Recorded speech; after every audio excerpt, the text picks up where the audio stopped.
நபி ஸல்லல்லாஹு அலைஹி வஸல்லம் அவர்களுடைய மக்கா வாழ்க்கை தொடங்கி ஹுசைன் ரலியல்லாஹு அவர்களுடைய அந்த ஷஹாதத் வரைக்குமான தொடர் நிகழ்ச்சியில், கர்பலாங்கிற அந்த தொடர் நிகழ்ச்சியில் 44வது பகுதியில் நம்ம இன்றைக்கி இருக்கோம்.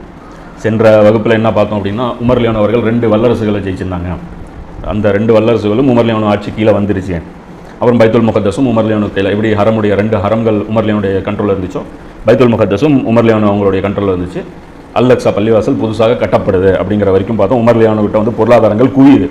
இந்த பாலஸ்தீனில் வந்து ரோமுடைய அந்த இதெல்லாமே கொண்டாந்து அங்கே கொட்டுறாங்க, இந்த விரிப்பில் தங்கம் இதெல்லாமே, அதை பார்த்து உமர் ரலியல்லாஹு பயப்படுறாங்க அப்படின்னு. ஸோ அதுக்கப்புறம் உமர் ரலியல்லாஹுடைய அந்த ஆட்சியை பொறுத்த வரைக்கும் பார்த்தீங்கன்னா நிறைய பகுதிகள் வந்து ஜெயிக்கிறாங்க. எந்தெந்த பகுதிகள் நிறைய அவங்க ஜெயிச்சு வச்சுருந்தாங்க, அந்த ஒவ்வொரு பகுதிகளுக்கும் வந்து பார்த்தீங்கன்னா தனித்தனியாக ஆட்சியாளர்கள் நியமிச்சிருந்தாங்க. இப்போ அந்த ஆட்சியாளர் பொறுத்த வரைக்கும் இன்றைய முதலமைச்சர்களை கற்பனை பண்ணிங்க, முதலமைச்சர்கள் போஸ்டிங் மாதிரி. மத்திய அரசு மாநில அரசு இருக்குல்ல, அதே கான்செப்ட் தான். இப்போ இந்தியா எப்படி இருந்துச்சோ அதே மாதிரி தான் அதையும் வந்து நம்ம கம்பேர் பண்ணி பார்க்கணும். மத்திய அரசாங்கம்ங்கிறது மோடி, இந்த மேலே வந்து உமர் ரலியல்லாஹு இருப்பாங்க. மாநில அரசாங்கம்னு சொல்லிட்டு இவங்க இருப்பாங்க. அந்த மாநில அரசாங்கத்தை தேர்வு செய்வது யார் அப்படின்னா உமர் ரலியல்லாஹு தேர்வு செய்வாங்க. இங்கே எலெக்ஷனில் செலக்ட் பண்ணுறாங்களே, அது இல்லாமல் அங்கே வந்து அவங்க செலக்ட் பண்ணுவாங்க. அப்போ அந்த மாநில கவர்னர் முதலமைச்சர்கள் இருக்காங்க இல்லையா, அவர்கள் வந்து சுயமாக சில விஷயங்கள் செய்ய முடியும். ஆனால் எல்லாத்தையோட ஆர்டர் யாருக்கு பெருசு? மத்திய அரசாங்கத்துடைய ஆர்டர் வந்து பெருசு. மத்திய அரசாங்கம் ஒரு உத்தரவு போட்டால் மாநில அரசாங்கம் என்ன பண்ணணும்? கட்டுப்பட்டே ஆகணும், வேறு வழியே கிடையாது, எதிர்ப்பெல்லாம் தெரிவிக்க முடியாது. ஸோ அந்த மாதிரி வந்து பார்த்திங்கன்னா பல பகுதிகள் வந்து இவங்க ஜெயிச்சு அந்த பகுதியை வந்து பொசிஷனில் வந்து கொடுத்துருந்தாங்க. ஷாம், அதாவது ஷாமுங்கிற அந்த சிரியா, பலஸ்தீன், இந்த பகுதி பார்த்திங்க அப்படின்னா அபூ உபைதா ரலியல்லாஹு அவர்கள் வந்து கையில் வச்சுருந்தாங்க. அப்புறம் டமாஸ்கஸ், சிரியாவிலே இன்னொரு ஊர், அந்த ஊர் பார்த்திங்கன்னா ஷாமுடைய ஒரு பகுதி தான். இது வந்து பார்த்திங்கன்னா யார்கிட்ட இருந்தது? யஸீத் பின் அபூ சுஃபியான் ரலியல்லாஹு அவர்கள் இடத்துல இருந்து. அப்புறம் அதுக்கப்புறம் அவங்கள்ட்ட இருந்து ட்ரான்ஸ்ஃபர் யார்கிட்ட வருது? முஆவியா ரலியல்லாஹு அவர்களும் அப்போ தான் அவங்ககிட்ட தான் நியமிக்கப்படுறாங்க. அதே மாதிரி பஸ்ரா, இது வந்து ஈராக்குடைய ஸ்பாட்டு. அதாவது ரோமாபுரி ஜெயிச்சு அதை பழையா பிரிக்கிறாங்க. யார்? ஒரு ரோமாபுரியாக வைக்கல அவர், யார்? உமர் ரலியல்லாஹு. ரோமாபுரியை பிரித்து அதை பல பகுதிகளாக பிரித்து அதுக்கு கவர்னர்கள் தனித்தனியாக நியமிக்கப்படுறாங்க. அதே மாதிரி ஈரானியன் இந்த இது இருக்கு இல்லையா, இந்த பாரசீக பேரரசு, அதையும் ஜெயிச்சு அதையும் பலதாக பிரித்து டிவைட் பண்ணுறாங்க. இப்போ அதில் பஸ்ரா இருக்கு இல்லையா, பஸ்ரா வந்து அதில் இருக்கக்கூடிய ஒரு ஊர், ஈராக்குடைய ஒரு ஊர். இப்போ அதையும் வந்து தனியாக பிரித்து அதுக்கு வந்து கவர்னராக யார் போகிறாங்க? அபு மூசா அல்-அஷ்அரி ரலியல்லாஹு அவர்கள் போகிறாங்க. கூஃபாவுக்கு, கூஃபானா ஈராக்கு பக்கத்தில் இருக்கிற இன்னொரு ஊர், அதுவும் அதில் பார்த்தீங்கன்னா சாது பின் அபி வக்காஸ் ரலியல்லாஹு அவர்கள் அவங்க தான் ஜெயிச்சாங்க, அவங்க கையிலே கொடுக்குறாங்க. எகிப்தும் வந்து ஜெயிச்சிட்டாங்க. எகிப்து யார் ஜெயிக்கிறாங்கன்னா அம்ரு பின் ஆஸ் ரலியல்லாஹு அவங்க ஜெயிக்கிறாங்க. அப்போ எகிப்துடைய ஆளுநராக யார் இருக்காங்க? அம்ரு பின் ஆஸ் ரலியல்லாஹு அவர்கள் இருக்காங்க. மதாயின் பகுதி, இந்த பகுதி யார் கவர்னராக இருக்காங்கன்னா ஹுதைஃபா அல் யமான் ரலியல்லாஹு அவர்கள் கவர்னராக இருக்காங்க. அதே மாதிரி தாயிஃபுக்கு ஒரு கவர்னர், யமனுக்கு ஒரு கவர்னர். இது மாதிரி அசர்பைஜான் இருக்கு பாருங்க, அசர்பைஜான் அதுவும் ஜெயிக்கிறாங்க. ஆர்மீனியாவும் ஜெயிக்கிறாங்க. யார்? எல்லாம் உமர் ரலியல்லாஹு கையில் தான். யமனும் ஜெயிக்கிறாங்க. இந்த பக்கம் யமன்லேருந்து ஸ்டார்ட் பண்ணி அந்த மேப் எடுத்து பாருங்க, கடல் இந்த ஸ்டார்ட் ஆயிரும். சவுதி அரேபியாவுடைய அந்த மேப்பில் எடுத்தீங்கன்னா கீழே இந்த பக்கம் யமனுக்கு இந்த பக்கம் கடல் தான் இருக்கும். யமன்லேருந்து ஸ்டார்ட் ஆகி அப்படியே மேலே போய் அந்த ஆட்சி மேலே போய் பார்த்தீங்கன்னா அந்த ஈரானிலிருந்து மேலே போய் ஆர்மீனியா, அசர்பைஜான். எப்படி நான் சொன்னல, துல்கர்னைன் எப்படி 2 பக்கம் பிரயாணம் பண்ணி ஜெயிச்சாரோ அதே மாதிரி 2 பகுதியும் யார் ஜெயிக்கிறாங்க? உமர் ரலியல்லாஹு அவங்க ஜெயிக்கிறாங்க. ஆர்மீனியாவும் ஜெயிக்கிறாங்க, அசர்பைஜான் ஜெயிக்கிறாங்க. அந்த 2 ஊருக்கு தான் மறுபடியும் பிரச்சனை ஸ்டார்ட் ஆயிடுச்சு.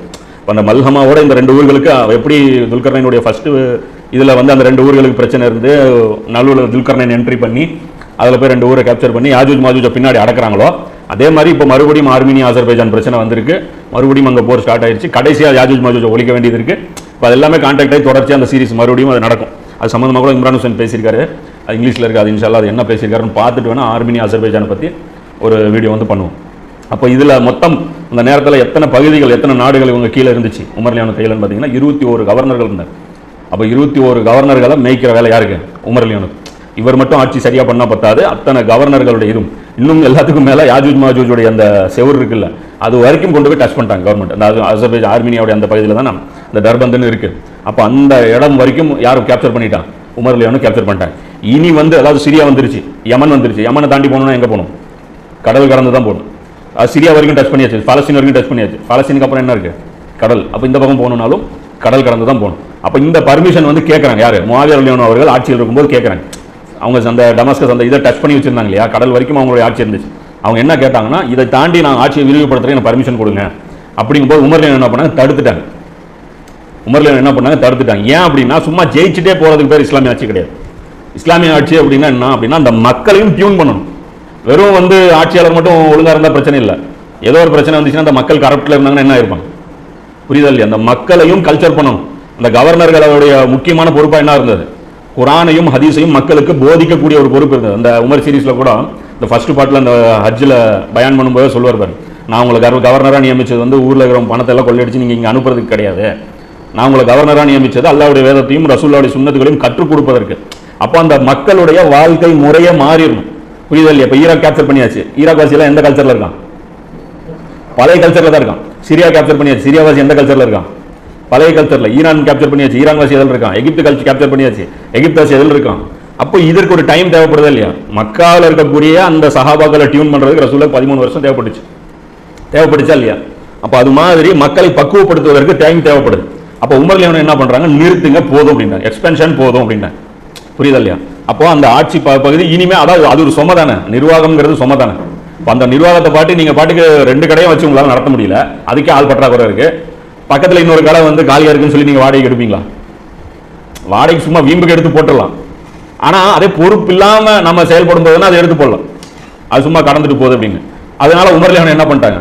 அதாவது சொல்றாங்கல்ல, பின்னாடி வந்து இஸ்லாமிய சாம்ராஜ்யத்தை உமர் எவ்வளவு விரிவுபடுத்தினாரோ அதை தாண்டி சிலர் விரிவுபடுத்தினாங்கன்ட்டு. விரிவுபடுத்துறது ஒரு பெரிய மேட்டர் கிடையாது. புரியுதா இல்லையா? குழந்தைங்க வந்து 10 பெத்து போடுறது ஒரு மேட்டர் கிடையாது. ஒன்று வளர்த்தாலும் உருப்படியாக வளர்த்தணும், அதான விஷயம். ஒரு குழந்தை வந்து அது தர்பியத் ஒழுங்கா இருக்கணும். ஒருத்தருக்கு 10 குழந்தை இருக்கு, ஒருத்தருக்கு அபூபக்கர் மாதிரி ஒரே ஒரு குழந்தை இருக்கு. இப்போ யார் பாக்கியசாலி? அதுதான் விஷயம். அப்போ இஸ்லாமிய ஆட்சியுடைய பொறுப்புங்கும் போது வல்லவராக இருக்கிறது மட்டும் இஸ்லாமிய ஆட்சி கிடையாது. நல்லவர்களாகவோ இருக்கிறதோ அந்த கவர்மெண்ட்டே எப்படி இருக்கணும், அந்த மக்கள் எப்படி ஆயிரணும் அப்படின்னா, மதுவை விரும்பாத, விபச்சாரத்தை விரும்பாத, புரிதல் அனாச்சாரங்களை வெறுக்கக்கூடிய, திருடதை விரும்பாத, ஊழலை விரும்பாத அந்த மக்களாக கல்ச்சர் பண்ணும். இதுக்கு வந்து ஒரு நாளில் நடந்துறாரு. புரியுதில்ல? நாம விளங்கி வச்சிருக்கிற இஸ்லாம் வேணா ஒரு 40 நாளில் கொண்டு வந்துடலாம். புதுசா இஸ்லாத்தை தழுவுனா என்ன பண்றாங்க? கொண்டு போய் 40 நாள் கிளாஸ்ல விட்டுறாங்க, அவங்களும் ரெடி ஆகிட்டு வந்துடுறாங்க. என்னாச்சு? சடங்கு ஸ்டார்ட் அவ்வளோதான், முடிஞ்சு போச்சு. புரியுதா இல்லையா? மற்றபடி வாழ்க்கையே மாற்றணும், வாழ்க்கையே ஃபுல்லாக டியூன் பண்ணணும் அப்படிங்கும்போது அது லாங் டைம் ப்ராசஸ். தஸ்கியா நஃப்ஸுங்கிறது, அதாவது உள்ளத்தை தூய்மைப்படுத்தக்கூடியங்கிறது ஒரு லாங் டைம் ப்ராசஸ். இதை பொறுத்த வரைக்கும் உமர் லியோன் என்ன பண்ணிட்டாங்க? பிளாக் பண்ணிட்டாங்க. பின்னாடி வந்து சில இதை சொல்லுவாங்க பாருங்க, இவர் வந்து கான்ஸ்டான்டினோபிளை ஜெயிச்சாரு, அவர் இதை ஜெயிச்சாரு, அதை ஜெயிச்சாரு. ஜெயிக்கிறதெல்லாம் ஒரு மேட்டர் இல்லை. உமர் லியோனும் ஜெயிக்க முடியாமலாம் இது பண்ணல. அன்னைக்கு இருந்த ஃபோர்ஸுக்கு அவங்க விட்டு இருந்தா வேற எங்கெங்க ஸ்வீப் பண்ணி போயிருப்பாங்க. ஆனா அது சொல்றேன்ல, அது ரசூலா போட்ட விதை, அந்த ஈமானுடைய அந்த விதை. அவங்களாம் என்ன பண்ண உயிரை காலித் பின் வலீத் இருந்தாங்க, முகீர் இப்னு ஷுபா என்ன எப்படி போய் பேசுறாங்க. அவங்களெல்லாம் விட்டுருந்தாங்கன்னா முழு உலகத்தையும் அவங்க அப்படியே சூப்பராக ஸ்வீப் பண்ணி வச்சிருப்பாங்க. அப்போ அதை வந்து உமர் லியோன் ஆஃப் பண்ணி வச்சிருந்தாங்க, இது தேவையில்லை அப்படின்னு சொல்லி. அப்போ இது வந்து ஒரு முக்கியமான ஒரு மாற்றம். அதாவது இந்த கிரவுண்ட் ரியாலிட்டி நம்ம புரிஞ்சுக்கணும். அதாவது கவர்னர்கள் இத்தனை இருந்தாங்க, இத்தனை பகுதிகள் இருந்துச்சு. நபி ஸல்லல்லாஹு அலைஹி வஸல்லம் காலத்தில் மக்களை வந்து கட்டுக்கோப்பாக வச்சிருந்தாங்க அப்படின்னா சைஸ் சின்னது. புரியுதா இல்லையா? அப்போ அந்த மதீனாவை மட்டும் ஃபோக்கஸ் பண்ணுறதுங்கிறது கொஞ்சம் ஈஸியானது. அதுலேயே இவங்க வந்து தலை தூக்க பார்த்தாங்க. யார்? முனாஃபிக்கள் உள்ளே இருந்தானுங்க. முஸ்லீமுன்னு கேம் போட்டு உள்ள நிறைய பேர் இருந்தான். கேப் பார்த்துலாம் கடா வெட்டிட்டு ரொம்ப சந்தர்ப்பம் பார்த்துட்டு தான் இருந்தான். அதில் எந்த அளவுக்கு பள்ளிவாசல் ரசூலுல்லாஹ் இந்த வகம் போன ஒரு பள்ளிவாசலை கட்டிட்டானுங்களே. எது பள்ளிவாசல்? ரோமாபுரியிலிருந்து ஒற்றர்கள் வந்து தங்குவதற்கு அங்கே வந்து கட்டியிருந்தாங்க பள்ளிவாசல். கேட்டால் பயணி வந்திருக்காரு, தீன் கற்றுக்கிறது வந்திருக்காரு. எப்படி? தாவா சென்டர் இஸ்லாத்தை கற்றுக்கிறது வந்திருக்காரு, மறுக்க முடியாதுல்ல. ஆனால் வர்றதெல்லாம் என்ன, இங்கே மதீனாவில் என்ன நடக்குது, உங்களுடைய வியூகங்கள் என்ன, இதெல்லாமே கற்றுக் கொடுக்கறதுக்காக போகிறது. அப்போ இதெல்லாமே வந்து ரசூலா காலத்தில் ஏரியா சின்னது. அப்போ வேலை அதுவே கொஞ்சம் கஷ்டமான வேலை தான். ஏன்னா 0லேருந்து ரசூலா உருவாக்கினாங்க. அதுக்கு அடுத்தது என்ன? அபூபக்கருக்கு இந்த அரபுகள் எல்லாம் மேய்க்கிறது இன்னும் கஷ்டமாக போச்சு. டக்குன்னு முர்ததாவை பார்த்தானே. அப்போ அவங்கள மேய்க்கிறது இன்னும் கஷ்டமாச்சா? இப்போ நாடுகளை மேய்க்கணும்னு நினச்சி பாருங்க எவ்வளோ கஷ்டம். இந்த தூய்மையை விரும்பக்கூடிய மக்களுக்கு தான் அதோடைய வெயிட்டு புரியும். சும்மா ஒரு ஆட்சியை வந்து ஒரு பாக்கியமாக பார்க்குறோம், அப்படின்னு அனுபவிக்கிற ஒரு விஷயமா பார்க்குறோம், அது மேட்டர் தெரியும். அவனுக்கு என்ன கழுத 10,000 ரூபா வர்ற இடத்துல 1 லட்ச ரூபா வருது, அதானே அவன் கணக்கு பார்ப்பான். சுமையாக நினச்சி பாருங்க, இதுக்கு நான் அல்லாட்ட பதில் சொல்லணும், அங்கே ஒரு விபச்சாரம் நடந்தால் அதுக்கு நான் பொறுப்பு, அங்கே ஒருத்தன் பசியில் செத்தா நான் பொறுப்பு, இப்படி கற்பனை பண்ணா அப்போ அதாவது நல்ல நிர்வாகிக்கு உண்மையிலேயே நிர்வாகம் அதிகமாக என்ன ஃபீல் பண்ணுவான்? சுமையாக நினைப்பான். பொறுப்பில் போடும்போது அவன் என்ன நினைப்பான்? சுமையாக நினைப்பான். அப்போ இதை வந்து என்ன ஆகுது? பெரிய சுமைகள் அதிகமாகிட்டே போச்சு. ஒரு கட்டத்தில் உமர் லியோன் நிறுத்திட்டாங்க. போதும், இனி வந்து புதுசாக ஸ்கூல் அட்மிஷன் போதும், இவங்களை பாடம் நடத்தி இவங்களை பாஸ் பண்ண வச்சாலே பெரிய விஷயம், இதை தாண்டி இன்னும் புதுசாக ஸ்டூடெண்ட்ஸ் நம்ம சேர்த்த வேண்டாம் அப்படின்னு சொல்லி அவங்க முடிவு பண்ணுறாங்க. அப்போ அடுத்தது வந்து அவங்க என்ன பண்ணுறாங்கன்னா, சில இன்னொரு முக்கியமான மாறுதல்லாம் பண்ணுறாங்க. அந்த மாறுதல்கள்லாம் பின்னாடி இது அந்த இது புரிஞ்சுக்கணும். இல்லைன்னா ரசூலுல்லாஹ்வுடைய அந்த மதீனாவை கம்பேர் பண்ணிங்கன்னா புரியாது. இஸ்லாமிய ஆட்சி என்னொன்று இவ்வளோதான் மக்கள் இருந்தாங்க அப்படின்னு நினச்சிடக்கூடாது. அப்போ அந்தந்த பகுதியில் இருந்தாங்க. அப்போ தகவல் தொடர்பு எவ்வளோ டிலே ஆகும் அதுவும் பார்த்தீங்க. அப்போ மக்கால இருக்கக்கூடிய மதீனாவில் இருக்கக்கூடிய உமர் லியோன் அவர்களுக்கு எகிப்தில் ஒரு அநியாயம் நடந்தால் எப்போ தெரியும்? 1 வருஷம் கழிச்சு தான் தெரியும். ஹஜ்ஜுக்கு வரும்போது தான் தெரியும். அதுதான் சிஸ்டம் பண்ணி வச்சிருந்தாங்க. ஸோ அந்த தகவல் தொடர்பு எல்லாமே டிலே ஆகும். புகாரம் எழுதி அவங்க அனுப்பணும் இல்லை, கொண்டுட்டாங்கன்னா எகிப்துடைய ஆளுநர் கிளர்ச்சி பண்ற, அதாவது எதிர்த்து பேசுற ஒருத்தனை கொண்டுட்டார். இப்போ என்ன பண்ணுவோம்?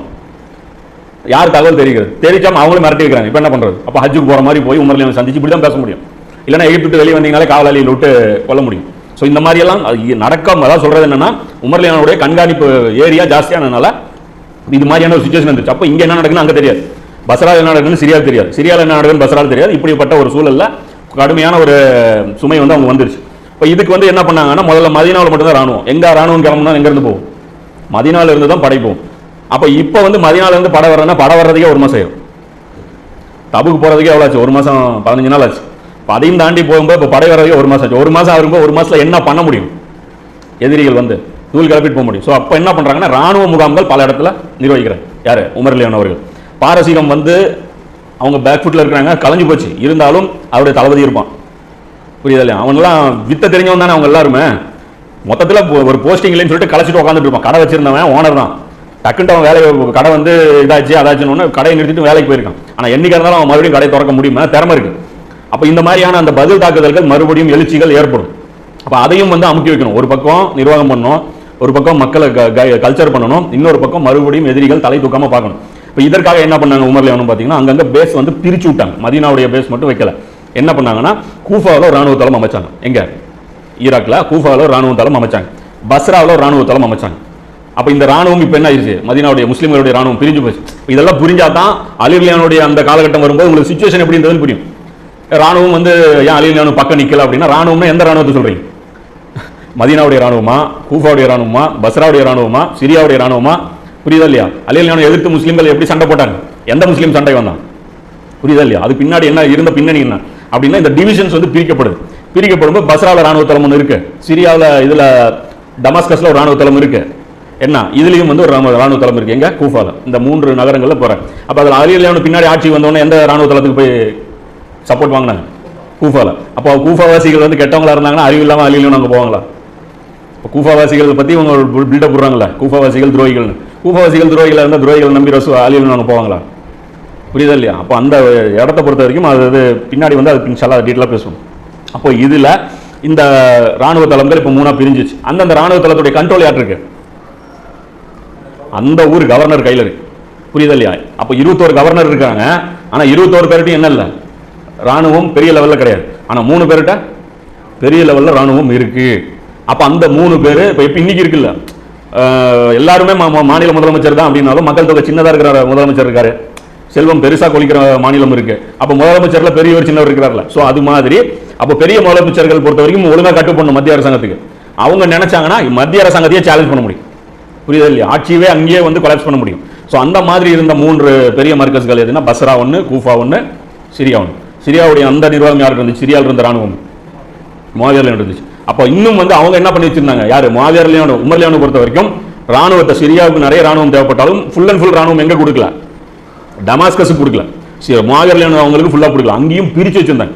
அபூ உபைதா ரலியல்லாஹு அன்ஹு அவர்கள் இடத்துல ஒரு பகுதி இருந்துச்சு. புரியுதா இல்லையா? ஃபுல் பலமா அவங்கள ஆக்கல. ஏன்னா அந்த பலம்னு ஒன்று மாநில அரசாங்கத்துக்கு போச்சுன்னா நல்லவங்க ஆட்சி பண்ணும்போது பிரச்சனை கிடையாது. பின்னாடி வந்து அதை தவறாம யூஸ் பண்ணக்கூடிய யாராவது கையில் ஆட்சி போயிடுச்சுன்னா அப்போ என்ன ஆயிடும்? அப்போ ஒரு சிஸ்டம் உருவாக்கும் போது நீங்க எப்படி உருவாக்கணும்னா, நல்லவங்களை மனசுல வச்சு உருவாக்கக்கூடாது. எப்பயுமே இப்போ நாங்கள் யாருமே திருட மாட்டோம். அதை நினைச்சு நான் என்ன பண்ணுவேன்? பணத்தை இங்கே கூட வைப்பேன். இங்கே உட்காந்துட்டு இருக்கிறவங்க மேலே நம்பிக்கை இருக்குன்னு வைங்க, கதவை திறந்து வைப்பேன், பணத்தை எங்கே வேணாலும் வைப்பேன், எதோ வேணாலும் பண்ணுவேன். ஆனால் அந்த பூட்டுன்னு ஒன்று ஏற்க வைக்கிறாங்க. நல்லவங்களுக்காக பூட்டு தயாரிக்கப்படுது. ஊரில் இருக்கிற ஒரு ஃபசாதி ஒருத்தன் அந்த மாதிரி திருடக்கூடிய வந்துட்டானா கூட பாதுகாப்புக்காக பூட்டு வைக்க. ஸோ அந்த மாதிரி ஏற்படுத்தின பூட்டுகள் என்ன அப்படின்னு பார்த்தீங்கன்னா, இந்த கவர்னர்கள் மேலே பயங்கரமான ஒரு நிர்வாகத்திற்கு அவங்களை எப்படி மேய்க்கணுங்கிறது ஒரு ஸ்ட்ராட்டஜி வச்சிருந்தாங்க. யார்? உமர் லியான் அவர்கள். அப்போ இந்த உமர் லியானுடைய அந்த ஆட்சி பொறுத்த வரைக்கும் எப்படிப்பட்டதாக இருந்துச்சுன்னு பார்த்தீங்கன்னா, சிறப்பான ஆட்சி. நபி ஸல்லல்லாஹு அலைஹி வஸல்லம் அவர்கள் சொன்னது என்ன? இங்கிருந்து இந்த பகுதி வரைக்கும் பாதுகாப்பு நிறைந்த அமைதியான ஒரு பிரதேசமாக உருவாக்கணும். ஆனால் பசிக்கு உத்தரவாதம் எங்கேயாவது சொன்னாங்களா? சொல்லலை. ஆனால் பசிக்கும் சேர்த்து உத்தரவாதம் கொடுத்தாங்க. யார்? உமர் லியான் அவர்கள். நான் என்னுடைய ஆட்சி பகுதியில் ஒரு நாய் செத்தா கூட அதற்கு நான் தான் பொறுப்பு. அந்த அளவுக்கு அந்த ஆட்சி வந்து மக்கள் நல ஆட்சியாக இருந்தது. அடுத்தது வந்து அவங்க என்ன பண்ணியிருந்தாங்க அப்படின்னா, அந்தந்த பகுதிகளில் கண்காணிப்புக்கும் ஆட்கள் போட்டிருந்தாங்க. மக்களுக்கு என்ன தேவை அதை வந்து சர்வே எடுத்துகிட்டே இருப்பாங்க. அப்போ அதற்கு ஆட்கள் இருந்தாங்க. அனாதைகளுடைய பொறுப்புகள் எல்லாமே முழு ஆட்சி பரப்புக்கும் யார் எடுத்தாங்க? உமர் லியான் எடுத்தாங்க. பால்குடி குழந்தைகள், ஒரு குழந்தை பிறந்துருச்சுன்னா அந்த குழந்தை யார் பராமரிப்பா? அரசாங்கம் பராமரிக்கும். ஒருத்தவங்க நீ குழந்தை ஒன்று பெற்றுட்டா அப்படின்னா இன்னைக்கு அந்த குழந்தைக்கு வந்து உணவுக்கு பொறுப்பு யாரு? கவர்மெண்ட் வந்து கொடுக்கும், ஃபண்டு கொடுக்கும். நீ கொடுக்கும். உன் வீட்டில் ஒரு குழந்தை பிறந்துச்சுன்னா வெறும் அந்த இது இன்னைக்கு பிரசவம் கூட நம்ம கை காசு போட்டு பார்க்க வேண்டியதாக இருக்குது. 30,000 40,000 இன்னைக்கு போய் செலவு பண்ணிட்டு வரான். அந்த அளவுக்கு வந்து இன்னைக்கு ஆகி போச்சு. ஆனால் அன்னைக்கு வந்து எப்படி இருந்ததுன்னா இதெல்லாம் இருந்தது. அப்புறம் என்ன பண்ணுறாங்க? கஜானா, மத்திய கஜானா வந்து நிறுவுறாங்க. இதுக்கு முன்னாடி வந்து இப்படி கிடையாது. மத்திய கஜானா நிறுவுறாங்க. அப்போ என்ன பண்ணுறாங்கன்னா, உங்கள் ஊரில் இருக்கக்கூடிய செல்வம் நீங்களே வச்சுக்கூடாது. ஏன்னா ஒரு பகுதியில் வருமானம் ஜாஸ்தியாக இருக்கும், ஒரு பகுதியில் வருமானம் கம்மியாக இருக்கும். அப்போ அது என்ன பண்ணுறாங்க? அது எல்லாமே கொண்டாந்து ஒரு இடத்துல ஃபைங்க, அதுக்கப்புறம் நான் பிரித்து கொடுப்பேன். அதே தான் இன்னைக்கு எல்லா உலகமே ஃபாலோ பண்ணுறீங்க. இன்னைக்கு என்ன யார் ஃபாலோ பண்ணுறீங்க? இன்னைக்கு அதான் சொல்கிறேன், இந்த துனியாவுக்கு வெளிச்சத்தை கொடுத்தது யார்? உலகத்துக்கு ரசூல்லாவும் உமர்லியானும் இந்த சஹாபாக்கள் தான் கொடுத்தாங்க. அப்போ வந்து கணக்கு வழக்குகள் எல்லாமே முறையாக உமர்லியான் அவர்களே செக் பண்ணுவாங்க. எந்த அளவுக்கு செக் பண்ணுவாங்கன்னா, இந்த கஜானாவில் ஒரு ஒட்டகம் அப்படின்னா அது ஒட்டகம்னு சொல்லி கூட சொல்ல மாட்டாங்க. அந்த ஒட்டகம், அதோடைய சைஸு, அதோடைய கலரு, அதோடைய வயசு, வெயிட்டு எல்லாமே நோட் பண்ணுவோம். ஏன்னா ஒட்டகத்துக்கு ஒட்டகம், அது அந்த அந்த அந்த கஜானாவுடைய இன்சார்ஜ் 2 ஒட்டகம் கொடுத்தீங்க அப்படின்னு சொல்லி 2 ஒட்டகம் திருப்பி கொடுத்துட்டாருன்னு வச்சுங்க, குவாலிட்டி இருக்குல்ல. BMW வண்டி தான், ஸ்விஃப்ட் வண்டி தான், 2 கார் வந்துச்சு, 2 கார் கொடுத்தா சரியாயிருக்கும். அந்த மாதிரி சிகப்பு நிற ஒட்டகத்துக்கு ஒரு வேல்யூ இருக்குது, அது BMW மாதிரி. சாலா ஒட்டகத்துக்கு ஒரு வேல்யூ இருக்குது. ஸோ இதெல்லாமே பக்காவாக மெயின் பண்ணி அதை கலர் கொண்டு வச்சு பயங்கரமாக பார்த்துட்டு இருப்பாங்க. அப்போ கவர்னர்கள் விஷயத்தில் பொறுத்த வரைக்கும் அவங்க அட்வைஸும் பண்ணியிருந்தாங்க. என்ன பண்ணியிருந்தாங்கன்னா, கம்பீரமான குதிரையில் பயணம் செய்யக்கூடாது. அதாவது இந்த கெத்தா வந்து ஊருக்குள்ளே சுற்றக்கூடாது. இப்போ இன்னைக்கு பாஷையில் சொல்ல போனால் சைரன் வச்ச வண்டியில் சுற்றக்கூடாது. இந்த ப்ரோட்டோகால்ஸ் இருக்கும்ல, முன்னாடி 4 வண்டி பின்னாடி, அதெல்லாம் போகக்கூடாது. தனியாக தான் நீ போகணும். மற்றவங்க எப்படி போகிறாங்களோ அதில் தான் போகணும். வண்டியில் பஸ்ஸில் தான் போகணும். என்ன உனக்கு ப்ரொசீஜர் இருந்துச்சோ அதுதான் நீ ஃபாலோ பண்ணுங்கிறது. அடுத்து என்ன சொல்கிறாங்க, மெல்லிய உயர்ந்த ஆடைகள் அணியக்கூடாது. இந்த விசித்திரமான ட்ரெஸ் நீ போடக்கூடாது. பப்ளிக்காக நீ என்ன ட்ரெஸ் போட்டு, இது முன்னாடி எப்படி ஒன் ட்ரெஸ் இருந்துச்சோ அந்த ட்ரெஸ் தான் நீ போடணும். ஜலிச்ச மாவு பயன்படுத்தக்கூடாது. இந்த ஜல்லடை போட்ட அந்த மாவுகளை நல்ல வனத்தியாக சாப்பிட்ற அந்த குணம் வந்து உனக்கு இருக்கக்கூடாது. காவலுக்கு ஆள் போடக்கூடாது. உங்கள் வீட்டுக்கு பாதுகாவலுக்கு ஆள் இருக்கக்கூடாது. இதெல்லாம் எப்போ சாத்தியம்னா, நீங்கள் ஒழுங்காக ஆட்சி பண்ணால் மட்டும்தான் இது சாத்தியம். அப்போ மக்கள் உங்கள் மேலே அன்பு செலுத்தினா மட்டும்தான் உங்களுக்கு இது சாத்தியம். அப்போ என்ன சொல்கிறேன், பொதுமக்களுக்கு எப்போதும் அனுமதி தர வேண்டும். பர்மிஷன் பொதுமக்கள் எப்போ வந்தாலும் சரி நீ பர்மிஷன் கொடுக்கணும். அது வந்து நீ பகலில் நேரத்துக்கு வரணும், ஆஃபீஸ் டைமே கிடையாது, எப்போ வேணாலும் வருவோம். சில பிரைவேட் நேரங்கள் இருக்குது, அந்த நேரம் வந்து அது அல்லா கொடுத்த அனுமதி, அது எல்லாருக்குமே உண்டு, அது நீங்கள் அனுமதி கொடுக்கலாம். ஆனால் எப்போ வேணாலும் பொதுமக்கள் உங்கள் வீட்டு கதவை தட்டுவான். அப்போ அதற்கு வந்து நீங்கள் அனுமதி கொடுக்கணும். மக்கள் பணம் எடுத்து அடுத்தவங்களுக்கு கொடுக்கூடாது. புரியுதா இல்லையா? இது வந்து இந்த பணம் கொடுக்கறது தான் பொதுமக்களுக்கு செலவு பண்ணுறங்கிற பேரில் கைத்தடிகளுக்கு செலவு பண்ணுறது. புரியுதா இல்லையா? கைத்தடிகள் மெயின்டைன் பண்ண முடியும் தெரியுமா? கைத்தடிகளுக்கு நீங்கள் தொடர்ச்சியாக பணம் கொடுத்துட்டே இருந்தீங்கன்னா தான் வருவான். அப்போ இந்த கைத்தடிகளை வந்து நீங்கள் பண்ணக்கூடாது. பட்ஜெட் என்ன போட்டிருக்கோ அது மாதிரி தான் நீங்கள் செலவு பண்ணணும். அதாவது இதில் கைத்தடியில் பார்த்தீங்கன்னா சொந்தக்காரன் வரமாட்டான், சம்மந்தமே இல்லாமல் இருக்க மாட்டான், ஆனால் உனக்கு ஜால்ரா போட்டே இருப்பான். அப்போ அந்த ஜால்ரா கும்பலவே நீங்கள் ஃபுல்லாக பணம் கொடுத்து நீங்கள் மெயின்டைன் பண்ணிங்கன்னா அதுவே உங்களுக்கு போதும், அது உங்களுக்கு பயங்கரமான வேலை பண்ணும். அப்போ அந்த மாதிரி வந்து நீங்கள் பண்ணக்கூடாது. இதெல்லாம் வந்து கவர்னருடைய வழிகாட்டுதல். ஏன்னா கீழே இருக்கிறவனை ஆட விட்டீங்கனாலும் உங்களுக்கு கெட்ட பேர். நீங்கள் என்னதான் ஒழுங்கான ஆட்சியாளராக இருந்தாலும் கீழே இருக்கிறவங்களை நீங்கள் சரியாக வந்து இழுத்து பிடிக்கலன்னு வச்சுங்க, இப்போ என்ன நடக்கும்? அந்த பிரச்சனைக்கு கெட்ட பேர் அந்த ஆட்சிக்கு தான் வரும். முதலமைச்சர் நேர்மையானவருங்க, ஆனால் அவருடைய ஆட்சியில் முக்கு போலீஸ்காரன் நின்று அநியாயம் பண்ணுறான். இப்போ ஆட்சியுடைய அந்த கோபம் யார் மேலே போகும்? முதலமைச்சருக்கு இதில் உடன்பாடே இல்லைனாலும் அவர் மேலே தான் திரும்பும். ஸோ ஆட்சியில் நடக்கிற எல்லா செயல்களுக்கும் நீங்கள் பொறுப்பு வாங்கணும். அப்போ அதில் வந்து உமர்லியானோ எதில் கண்காணிப்பாக இருக்கிறாங்க, கவர்னர்களை ஆஃப் பண்ணி வைக்கணும். இல்லைன்னா பிரச்சனை வேற மாதிரி ஆயிரும். நான் இங்கே ஒருத்தர் யோகியமாக உட்காந்துட்டு இருந்தால் வேலைக்காகாது, கவர்னர் யோகியமாக இருக்கிறானான்னு சொல்லி அதையும் சேர்த்து பார்க்கணும்னு. இப்போ இந்த விஷயத்தில் தான் என்ன நடக்குது பின்னாடி வர ஆட்சியில், உஸ்மான் ரலியல்லாஹு அவர்களுடைய ஆட்சியில் என்ன நடக்குதுன்னு கேட்டிங்கன்னா, உஸ்மான் ரலியல்லாஹு அவர்கள் இலகிய மனம் படைத்தவர்கள், மற்றவர்களை பற்றி தவறாக நினைக்கவே மாட்டார்கள். அதாவது எந்த அளவுக்கு அவர்கள் பேணுதலாக இருக்கக்கூடியவர்கள், அந்த மலக்குகளே அவர்களை பார்த்து வெக்கப்படுறாங்கன்னா அப்போ அவங்களுடைய அந்த உள தூய்மை எப்படிப்பட்டதா இருக்கும் நினைச்சுப்பாரு. அப்போ ரொம்ப பியூரா நீங்க இருந்தீங்கன்னா அடுத்தவன் தப்பா நினைப்பாங்கிறது கூட உங்களால எஸ்டிமேட் பண்ண முடியும். ரொம்ப சுத்தமான தங்கம் வந்து எப்படி அதை வந்து பயன்படுத்த முடியாம அது இது தேவை ஏற்படுது, கொஞ்சமாவது கலப்படம் இருக்கணும். அப்போ அது மாதிரி ஒரு பின்னால் எதிர்காலி இருக்கிறான்னு வச்சுங்க, அவன் தவறா எப்படி யோசிப்பாங்கிற அந்த எஸ்டிமேட்டும் உங்களுக்கு இருக்கணும். அப்போ ஒரு பொறுப்பு எடுத்து நீங்க கொடுக்குறீங்க, நல்ல எண்ணத்துல நீங்க கொடுக்குறீங்க, இவர் சரியான முறையில் நிறைவேற்றுவாருன்ட்டு. அப்போ அவர் தவறு பண்றதுக்கும் ஒரு வாய்ப்பு இருக்குங்கிறது உங்க மனசுல தெரிஞ்சு வச்சிருக்கணும். தெரிஞ்சு வச்சு அதற்கு சில ஏற்பாடுகளும் பண்ணி சில பாதுகாப்பு முறை பண்ணும். இத்தனைக்கு உமர்லியானோ ஆட்சியில் நியமிச்சதெல்லாம் யாரா? அபூ உபைதா ரலியல்லாஹு அவர்கள். இவங்கெல்லாம் சந்தேகமா இருந்துச்சு இவங்க மேல. ஹுதைஃபத்துல் யமான், முஆத் பின் ஜபல், இவங்க மேலாம் சந்தேகமா இல்ல, சொக்க தங்கம். அவங்களுக்கு என்ன ஆர்டர்? குதிரை யூஸ் பண்ணக்கூடாது, காவலாளி போடக்கூடாது. அப்ப இவங்க எல்லாம் பண்ணுவாங்கன்னு அர்த்தமா? இது ரூல். இன்னைக்கு அபூ உபைதா இருப்பாரு, நாளைக்கு அபூ உபைதா இடத்துல வேற ஒருத்தர் ஈமான்ல பலவீனமா இருக்கிறவர் உட்காருவார். அப்ப அவரு உட்கார்ந்தாலும் அந்த மக்களுக்கு நல்ல ஆட்சியாளர் இருந்தா நல்லது நடக்கும், கெட்ட ஆட்சியாளர் இருந்தா கெட்டது நடக்கும்ங்கிற அந்த சிஸ்டம் இருக்கக்கூடாது. அந்த சிஸ்டமே அந்த மக்களுக்கு பாதுகாக்கணும். இன்னைக்கு பொறுத்த வரைக்கும் பிரச்சனை என்ன தெரியுமா? இன்னைக்கு என்ன சொல்றாங்க? ஊழல் நிறைந்த ஆட்சியாளர்கள்ங்கிறாங்களா? அப்ப ஆட்சியாளர் மாறினா உங்களுக்கு நல்லது நடக்கும்னு நம்ப வைக்கிறாங்களா? அதுவே ஃப்ராட் தரும். ஏன்னா இந்த சிஸ்டமே கரெக்ட். இந்த சிஸ்டத்தில் பொறுத்த வரைக்கும் மகாத்மா காந்தியும் நேருவும் மறுபடியும் வந்தாலும் உங்களுக்கு கெட்டதான் நடக்கும். இன்னைக்கு இருக்கக்கூடிய பார்லிமெண்ட்ல இருக்கக்கூடிய சட்டங்கள் படி உங்களுக்கு எந்த புத்தர் வந்து காந்தி ஆட்சி பண்ணாலும் எப்படி இருக்கும்? மோசமாக தான் இருக்கும். ஏன்னா சட்டமே சிஸ்டமே தப்பான சிஸ்டம். இங்க வந்து ஏழைகளுக்கு முன்னுரிமை கொடுக்கப்படாது, பணக்காரர்களுக்கு முன்னுரிமை தரக்கூடிய முதலாளித்துவ சிஸ்டம். அப்போ இந்த சிஸ்டம் வந்து சிஸ்டமே பாதுகாக்கும். சட்டம் அனைவர் மீது சமமாக அமுல்படுத்தல அப்படிங்கிற ஒரு குறைபாடு இருக்கு. அமுல்படுத்தினாலும் நல்லா நடக்காதுங்கிறோம். சட்டத்தை நீங்க சரியா அமுல்படுத்தி பண்ணா கூட என்ன நல்லா நல்லது நடக்காது. இப்போ சட்டத்தை சரியா அமுல்படுத்துறது என்ன? டாக்ஸ் போடுறது. டாக்ஸ் வந்து பார்த்தீங்கன்னா இப்போ உதாரணத்துக்கு இப்போ ஏரோப்ளைனுடைய பெட்ரோல் எவ்வளோ? 25 ரூபா 30 ரூபா தான் ஏரோப்ளைனுடைய பெட்ரோல். ஃப்ளைட்டுடைய பெட்ரோல் சீப்பு. அதே வந்து 2 வீலர் பெட்ரோல் எவ்வளோ 85 ரூபா. இப்போ சட்டம் சரியா அமல்படுத்தல. இப்போ சரியா அமல்படுத்தினா என்ன நடக்கும்? இந்த 85 ரூபா அவனுக்கு வரும். யாருக்கு? ஃபிளைட்டுக்காரனுக்கு. அப்பயும் இந்த ஏழைக்கு அந்த பெனிஃபிட் போச்சா?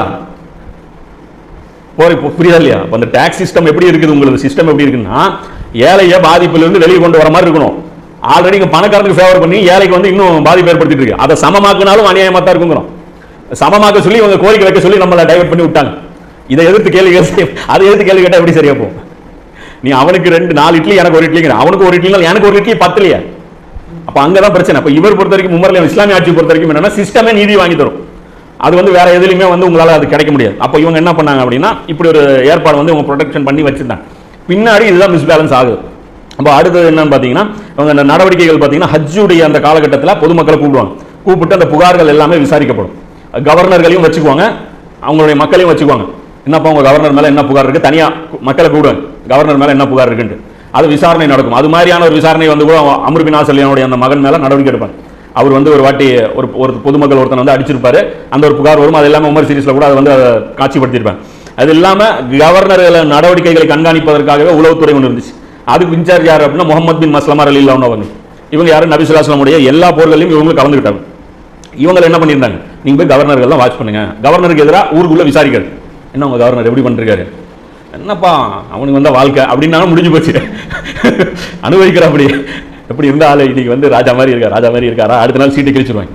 இது வந்து சர்வே எடுத்துட்டே இருப்பாங்க, உடனே வரவழைச்சு நடவடிக்கை எடுப்பாங்க. அப்படி எந்த புகாருமே வரல, சொக்கத்தங்கம். இப்போ என்ன பண்ணுவாங்க, 4 வருஷத்தை கழிச்சு தூக்கிடுவாங்க.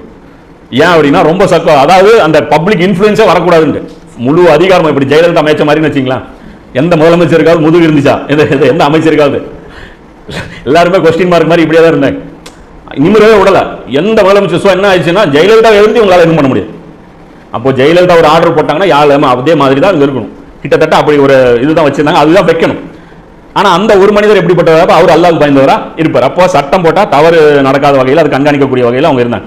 அதே மாதிரி உமர்லியானுடைய இன்னொரு சிறப்பு என்னன்னு பார்த்தீங்கன்னா நபி ஸல்லல்லாஹு அலைஹி வஸல்லம் அவர்களுடைய குடும்பத்தை அவங்க என்ன பண்ணாங்க, ரொம்ப கேர் எடுத்து பார்த்துக்கிட்டாங்க.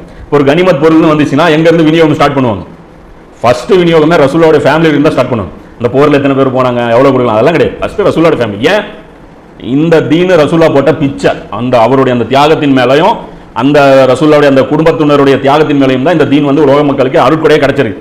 அப்போ முதல் உரிமை யாருக்கு இருக்கு, இந்த பெனிஃபிட்ஸ் அனுபவிக்கிறதுக்கு. மறுமையிலும் சரி உலகத்திலும் சரி, 2 இடத்துலையுமே அந்த பயன் போறது போய் சேர்றதுக்கு யாருக்கு தகுதி இருக்குன்னா ரசூலுல்லாஹ்வுடைய குடும்பத்திற்கு தான். அப்போ அவங்க என்ன பண்ணுவாங்க, ரசூலுல்லாஹ்வுடைய அந்த குடும்பத்திலிருந்து, அதுவும் அப்பாஸ் இருந்து ஆரம்பிப்பாங்க. சித்தப்பா, ஏன்னா வயசுல பெரியவங்க அவங்க தானே. ரசூலுல்லாஹ் உயிரோடு இருந்தால் யாரை முதல்ல மதிப்பாங்க, சித்தப்பாவை மதிப்பாங்க. அடுத்தது தான் கூட பிறந்த அந்த பேட்ச், எது அலி லியானோ இவங்கெல்லாம் அந்த பேட்சில் வருவாங்க, ஹம்சார் லியானோ, இவர் ஜாஃபர் லியானோ, இவங்க இந்த பேட்சில் வருவாங்க. இப்போ இவங்களை மதிப்பாங்க. அதுக்கப்புறம் மனைவிமார்கள், குழந்தைகள், இப்படி இதே சீக்வன்ஸ் படி வந்தது. ரசூலுல்லாஹ்வுடைய ஃபேமிலி எண்ட் ஆனதுக்கு அப்புறம் தான் இதுக்கு ஆரம்பிப்பாங்க. யார, சஹாபாக்கள் இருந்து ஆரம்பிப்பாங்க. அதுக்கப்புறம் தான் அபூபக்கர் பிடிப்பாங்க. ரசூலுல்லாஹ்வுடைய ஃபேமிலி கடைசி நபருக்கு அப்புறம் தான் யார் தொடங்குவாங்க அந்த விநியோகம், சஹாபாக்கள் இருக்கிற முதல் படித்தரத்தில் இருக்கக்கூடிய ஆட்களை தொடங்குவாங்க. அதுக்கப்புறம் அந்த சீக்வன்ஸ் வரும். அப்போ அலி லியானோ பொறுத்த வரைக்கும் சஹாபிக்கள் அந்த லிஸ்ட்லயும் வருவார். எதில் வருவார், முதல் படித்தரம் சஹாபாக்கள்லயும் அவர் வருவார். ரசூலுல்லாஹ்வுடைய ஃபேமிலிங்கிற அந்த கிரேட்லயும் அவர் வந்து வருவார். அப்போ இதை வந்து ரசூலுல்லாஹ்வுடைய ஃபேமிலியை ரொம்ப அக்கறையாக அவங்க கவனிச்சுக்கிட்டாங்க. அதே மாதிரி ரசூலுல்லாஹ்வுடைய அந்த மகள் இருக்காங்க ஃபாத்திமா ரலியல்லாஹு அன்ஹா, அவங்களுடைய மகளையும் இவங்க திருமணம் பண்றாங்க. ஏன்னா ரசூலுல்லாஹ்வோட அந்த நெருக்கம் இருக்கணும், அதாவது ஒரு உறவு முறையும் இருக்கணும் அப்படிங்கிறதுக்காக ரசூலுல்லாஹ்வுடைய அந்த பேத்தியையும் இவங்க என்ன பண்றாங்க, கல்யாணம் பண்றாங்க, உம்மு குல்சூம் ரலியல்லாஹு அன்ஹா அவர்கள். அப்போ ஷியாக்கள் வந்து இதை யோசிக்கணும், அலி ரலியல்லாஹு அவர்களை வந்து உமர் ரலியல்லாஹு மிரட்டி வச்சிருந்தாங்கன்னா மகளை கொடுத்துருப்பாங்க. யாராவது மிரட்டினா அந்த அளவுக்கு கோலையா, அலி ரலியல்லாஹு அந்த அளவுக்கு கோலையா, மகளை கூட தூக்கி உமர் ரலியல்லாஹு கொடுக்குற மாதிரி. சரி, அப்படி மிரட்டி வச்சிருந்தா கூட அலினுடைய பையன்கள பேர்கள்ல ஒரு பேர் என்ன, உமர்னு சொல்லிட்டு ஒரு பேர் வச்சிருக்கேன், அபூபக்கர் உமர்னு சொல்லியும் கூட பேர் வச்சிருக்கேன். அப்போ பேர்கள் யாராவது விரும்பி வைப்பாங்களா? இப்போ ஃபிரௌன் வந்து பனி இஸ்ராயீல மிரட்டி வச்சிருந்தா, அப்போ பனி இஸ்ராயீல எவனாவது ஃபிரௌன் பேர் வச்சிருப்பானா? கீழே இருக்கிறவங்களா? யாருமே வைக்க மாட்டாங்க. அப்போ அந்த மாதிரி மிரட்டி வச்சிருந்தாங்கன்னா யாரும் அப்படிலாம் பேர் வைக்க மாட்டாங்க. அது அஹ்ல பைத்துடைய நிறைய பேர்களுடைய பெயர்கள் என்னவா இருந்துச்சு, உமர் இருந்துச்சு, அபூபக்கர் இருந்துச்சு, உஸ்மான் இருந்துச்சு, எல்லாமே பேர்கள் வந்து வச்சிருந்தாங்க. அந்த முகப்பத்தில் அவங்க இருந்தாங்க. அப்போ அலி ரலியல்லாஹு அவர்களையும் அவங்க எப்படி பயன்படுத்தினாங்க, உமர் ரலியல்லாஹு வலது கையா யார் இருந்தாங்க, அலி ரலியல்லாஹு தான். சீஃப் செக்ரட்டரி யாரு, அலி ரலியல்லாஹு தான். மதீனா விட்டு வெளியே போனால் அவருக்கு பொறுப்பாளர் யாரு, அலி ரலியல்லாஹு தான். ஸோ இது ரசூலுல்லாஹ்வுடைய ஃபேமிலியோட உமர் ரலியல்லாஹு நடந்து கொண்ட விதம். அப்போ இந்த காலகட்டம் இதெல்லாம் எதாவது புரிஞ்சுது, இந்த பின்னணி புரிஞ்சுங்க. ஆட்சி எந்த அளவுக்கு பரவி இருந்தது, எத்தனை கவர்னர்களை மேய்க்கிற மாதிரி சிஸ்டம் இருந்தது, ராணுவ தளங்கள் எங்கெங்க இருந்துச்சு, பொருளாதாரம் எப்படி விநியோகம் செய்யப்பட்டது, இது எல்லாமே இருக்கும்போது இப்படியாப்பட்ட ஒரு சூழல் இருக்கும்போது பார்த்தீங்கன்னா அல்லாஹ்வுடைய அந்த சோதனை வந்து ஸ்டார்ட் ஆகுது. என்ன ஆகுதுன்னா பெரிய பெரிய சஹாபாக்கள் வரிசையாக மரணிக்க ஆரம்பிக்கிறாங்க.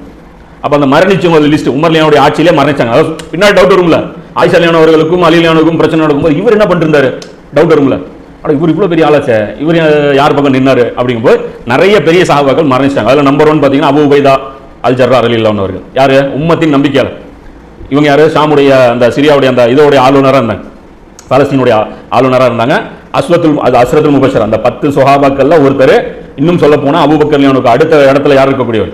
அபூ உபைதா ரலியல்லாஹு அவர்கள் தான். உமர் ரலியல்லாஹு கூட கேட்பாங்க, உங்களுக்கு இதுக்கு பிறகு நீங்கள் ஒரு ஆளை நியமிங்க, நீங்களே ஒரு ஆளை வந்து சஜஸ்ட் பண்ணுங்கன்னா யாரை சஜஸ்ட் பண்ணுவீங்க அப்படின்னா அபூ உபைதா இருந்தால் எனக்கு வேற டவுட்டே கிடையாது, அபூ உபைதா இருந்தாங்க. ஏன்னா இது மாலுடைய ஃபித்னா ஸ்டார்ட் ஆயிடுச்சு, அதாவது பொருளாதார ஃபித்னா ஸ்டார்ட் ஆயிடுச்சு. இந்த உம்மத்துடைய நம்பிக்கையாளர் யாரு?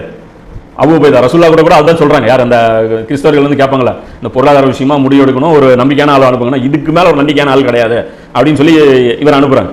அப்போ அவரை வந்து சொல்றாங்க, இவர் இருந்தாருன்னா இவர் என்ன போட்டுருவோம். அப்போ இவர் என்ன ஆயிட்டாரு? மரணம் அடைஞ்சிட்டார். அப்போ பெரிய ஆட்கள் மரணம் அடைகிறாங்க. ரெண்டாவது முஆத் பின் ஜபல் ரலியல்லாஹு அன்ஹு. இவங்க யாரு? உம்மத்துடைய ஆலிம்ன்ற, இவர் உம்மத்துடைய நம்பிக்கையாளர். இவருக்கு இப்போ பட்டம் ரசூல்லா கொடுத்தது என்ன? உம்மத்துடைய ஆலிமன். இவர் அளவுக்கு உம்மத்தில் இல்மு வச்சிருக்காரு. யார்? அப்போ இவர் என்ன ஆயிட்டாங்க? மரணிச்சிட்டாங்க. எல்லாம் சொல்றாங்க, இந்த இவங்களை கைப்பற்றிக்கிட்டே இருப்பான், அறிஞர்கள் குறைஞ்சிட்டே வருவாங்க, இவங்க மரணிக்கிறாங்க. அப்புறம் யார் மரணிக்கிறாங்க? Khalid bin Walid. ஆரம்பத்திலேருந்து இவருக்கு இஸ்லாத்துடைய எல்லா வரலாறும் தெரியும், கூட இருந்தே பார்க்குறாங்க, இஸ்லாத்தை எதிர்க்கும் போதும் கூட இருந்து அப்சர்வ் பண்றாங்க. அதே மாதிரி கான்ட்ரிபியூட் பண்ணும்போது எவ்வளவு தூரம் கூட இருந்து கான்ட்ரிபியூட் பண்றாங்க. உசுரை கொடுத்து இந்த கட்டடத்தை எழுப்பினாங்க. எதுக்காக சொல்றேன்னா, அந்த உயிரை கொடுத்து உழைச்சவங்க எல்லாம் போய்கிட்டே இருந்தாங்க. பின்னாடி இருந்தவங்க வெறும் அந்த பின்னாடி பலவீனமான நிலையில, வயசானவங்க நிலையில போயிட்டாங்க. நல்ல சஹாபாக்கள் இருந்தாங்க பின்னாடி. அலி ரலியல்லாஹு காலத்துல பிரச்சனைகள் தலை தூக்கும் போது பெரிய சஹாபாக்கள் இருந்தாங்க. ஆனா வயது தளர்ந்த நிலையில இருந்தாங்க. அம்மார் பின் யாசிர் ரலியல்லாஹு அவங்களுக்கே வயசு என்ன? 90 வயசு. அவங்களுக்கே அந்த நேரத்தில் 90 வயசு. ஆனாலும் அந்த களத்துல வந்து அவங்க நிக்கிறாங்க, போர்ல கொல்லப்படுறாங்க. அப்ப இவங்க பெரிய ஆட்கள் ஒவ்வொருத்தரா மரணிக்கிறாங்க. பிலால் ரலியல்லாஹு அவர்கள் மரணிக்கிறாங்க. அப்ப பெரிய ஆட்கள் ஒவ்வொருத்தரா அப்படியே இதாயிட்டாங்க. ஃபஸ்ல் இப்னு அப்பாஸ் இப்னு அப்பாஸுடைய அண்ணன் வந்து அவருக்கு இல்லையா, அவரும் வந்து மரணிக்கிறார்.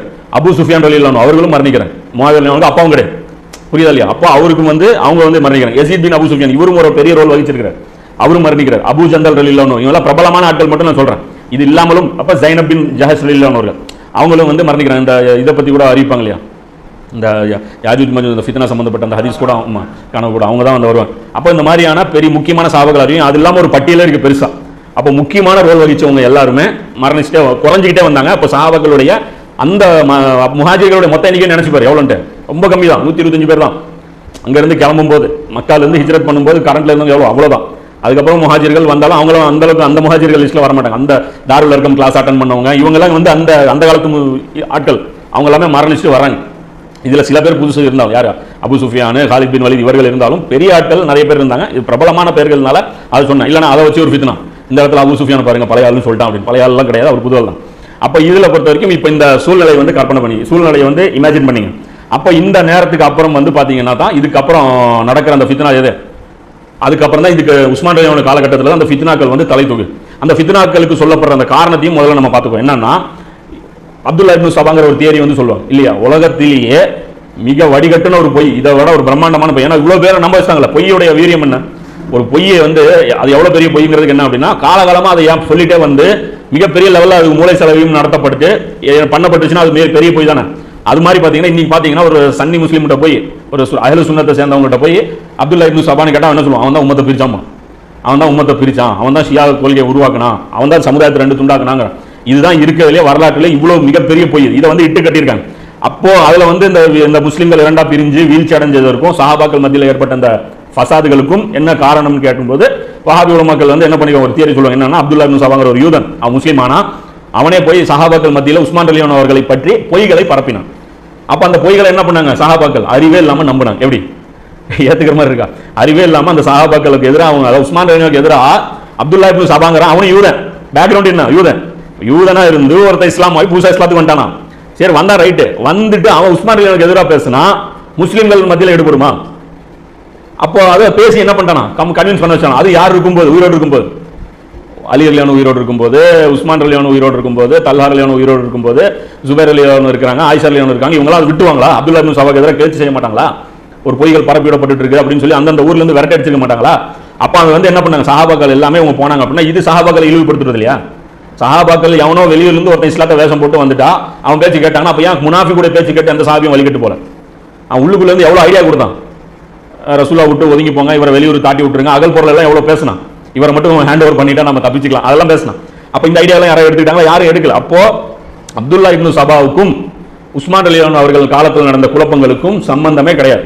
ஷியா சன்னி பிரச்சனைக்கும் அப்துல்லா இப்னு சபாவுக்கும் பிரச்சனை சம்பந்தமே கிடையாது. அவன் வேற இவன் வேற. இப்போ இது எப்படிப்பட்டதுன்னா, இப்போ காந்தியை வந்து சுட்டது யாரு? கோட்சே. துப்பாக்கி எடுத்துட்டு போனா சுட்டான். அதே மாதிரி திப்பு சுல்தானும் சுட்டு தான் கொல்லப்பட்டார்.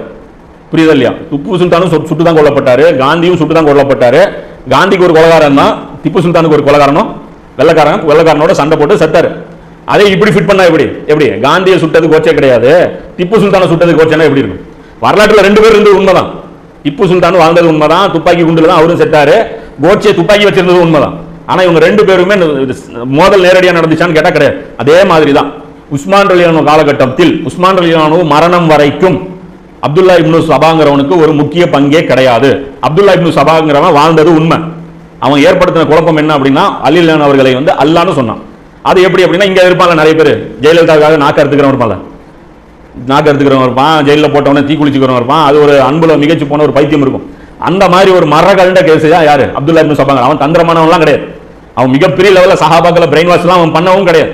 அப்ப ஊரா அவன் சுத்தி பிரச்சாரம் பண்ற வரைக்கும் சஹாபாக்கள் வந்து அவனுக்கு என்ன வண்டி தள்ளி போயிட்டு இருந்தாங்க, பல்லக்கில் தூக்கிட்டு போயிட்டு இருந்தாங்களா? அப்ப அவன் ஊரா பிரச்சாரம் பண்ணிட்டே இருப்பான், சஹாபாக்கள் வந்து வேடிக்கை பார்த்துட்டு இருப்பாங்களா?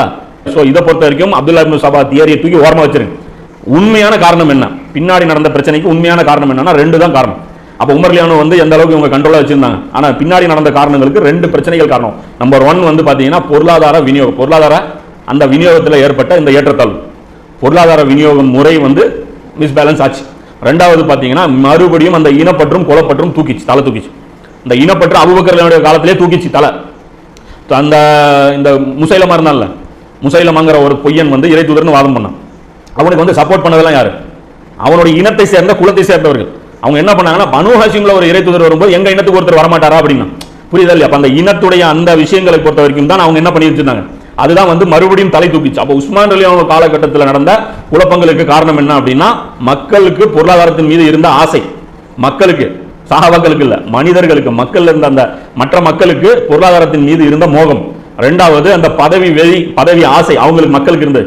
அந்த பதவிகளும் வந்து அது பதவிகளுடைய அந்த இது எங்க வரைக்கும் போயிருச்சு அப்படின்னா, தூங்கிட்டு இருந்த அந்த பழைய அந்த குல பிரச்சனை இருந்தது இல்லையா, இனம் பற்று, அந்த அது எல்லாமே வெளியே கொண்டு வந்து விட்டுருச்சு. ஏன்னா நபி ஸல்லல்லாஹு அலைஹி வஸல்லம் காலத்துல கூட அது உயிரோட தான் இருந்துச்சு, அந்த குல பிரச்சனை உயிரோட இருந்துச்சு. ஆனா ரசூல் அதை நசுக்கி வச்சிருந்தாங்க.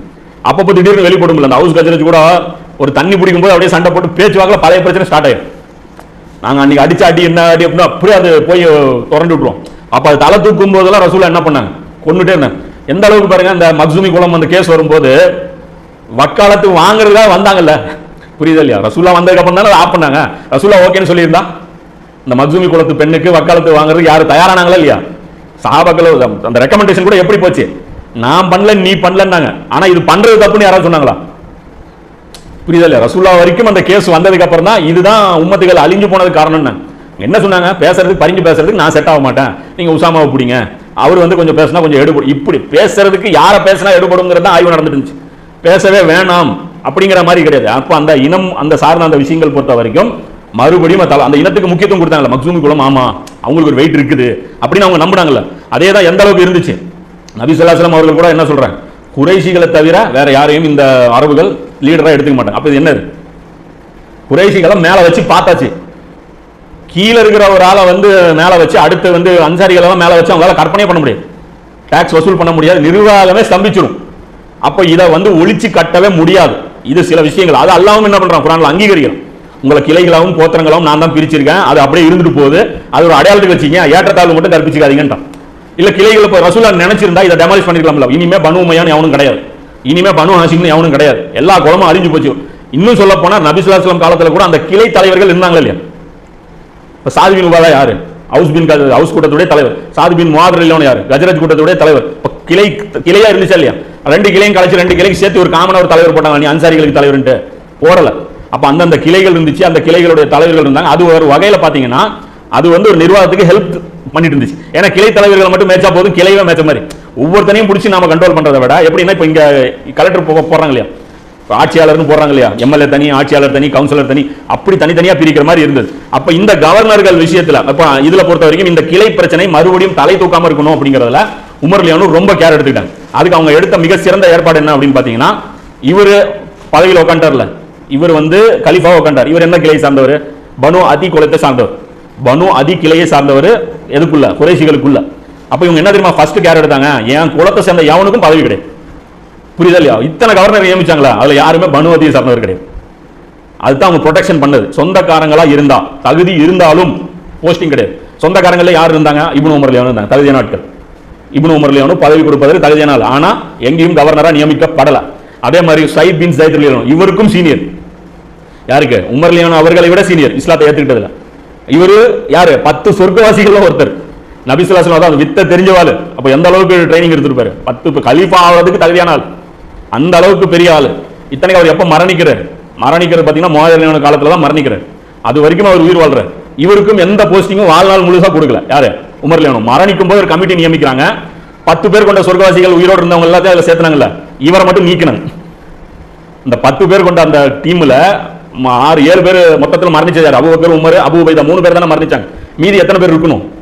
7 தானே இருக்கணும். ஆனா அவங்க நியமிச்ச கமிட்டி எத்தனை பேர் கொண்டது? 6 பேர் கொண்டது. அந்த 6 பேர்ல நீக்கப்பட்டவர் யாரு? சயீத் பின் ஸைத் ரலியல்லாஹு. ஏன்? தங்கச்சி வீட்டுக்காரர், தகுதியானவர், சொர்க்கவாசி, 10 பேர்ல 1. ஆனா வெளியே வச்சாங்க. ஏன் அப்படின்னா நியமிச்சா கேம் வேற மாதிரி போகும் அப்படின்னு சொல்லி அவங்க பண்ணாங்க. அதே மாதிரி நபி ஸல்லல்லாஹு அலைஹி வஸல்லம் அவர்களும் என்ன பண்ணாங்க? ரசூலுல்லாஹ் உயிரோடு இருக்கும்போது பனு ஹாஷிம்கள யாரையுமே கவர்னரா போடல. ரசூலுல்லாஹ் எப்படி நடந்துக்கிறாங்க கேர்ஃபுல்லா பாரு.